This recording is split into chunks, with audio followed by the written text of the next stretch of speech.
এমপিওভুক্ত শিক্ষকদের উৎসব ভাতার প্রস্তাব মন্ত্রণালয়ে। আসসালামু আলাইকুম, ওয়েলকাম টু সাদ্দামস ওয়ার্ল্ড।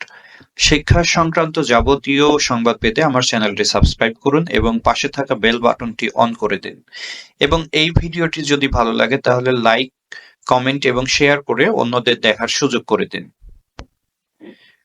তো এমপিওভুক্ত শিক্ষকদের উৎসব ভাতার প্রস্তাব মন্ত্রণালয়ে এইরকম একটি নিউজ করেছে দৈনিক শিক্ষা.com আজ 23 মার্চ 2025 তারিখে। তারা জানিয়েছে এমপিওভুক্ত স্কুল কলেজের শিক্ষক কর্মচারীর 2025 খ্রিস্টাব্দের ঈদ উল ফিতরের ঈদ উপলক্ষে উৎসব ভাতার প্রস্তাব মাধ্যমিক ও উচ্চ শিক্ষা অধিদপ্তর মাওসি থেকে শিক্ষা মন্ত্রণালয়ে পাঠানো হয়েছে। রোববার 23 মার্চ শিক্ষা মন্ত্রণালয়ের একাধিক সূত্র দৈনিক শিক্ষা.com-কে এই তথ্য নিশ্চিত করেছে। সূত্র জানায়, স্কুলের 2,79,500 জন ও কলেজের 84,025 জন শিক্ষকের উৎসব ভাতার প্রস্তাব মন্ত্রণালয়ে পাঠানো হয়েছে। এর আগে এমপিওভুক্ত শিক্ষকদের ডিসেম্বরের পঞ্চম ধাপ, জানুয়ারির দ্বিতীয় ধাপ, ফেব্রুয়ারির বেতন ও উৎসব ভাতা যত দ্রুত সম্ভব দেওয়ার চেষ্টা চালিয়ে গেছে অধিদপ্তর।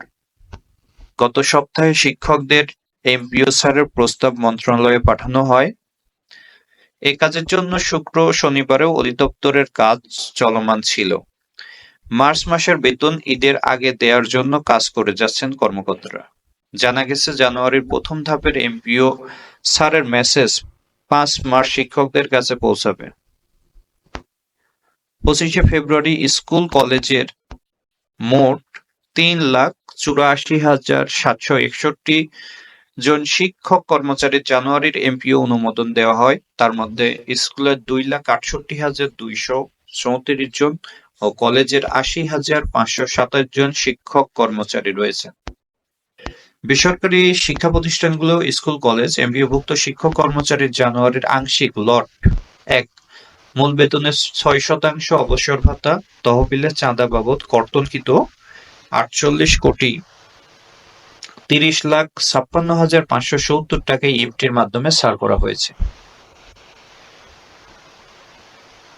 তো এটা শিক্ষকদের জন্য সুখের খবর, অনেকটা বড় খবর, এই জন্য আর বিস্তারিত পড়ছি না। তবে এটা ধারণা করা হচ্ছে যে অত্যন্ত অল্প সময়ের মধ্যেই এমপিওভুক্ত শিক্ষক কর্মচারীদের যে উৎসব ভাতা সেটা তারা মোবাইল মেসেজের মাধ্যমে পেয়ে যাবেন। ভিডিওটি যদি আপনার ভালো লাগে তাহলে অবশ্যই লাইক, কমেন্ট এবং সাবস্ক্রাইব করে পাশে থাকবেন। দেখা হবে আবার নতুন কোনো ভিডিওতে। ততদিন পর্যন্ত ভালো থাকেন। আল্লাহ হাফেজ।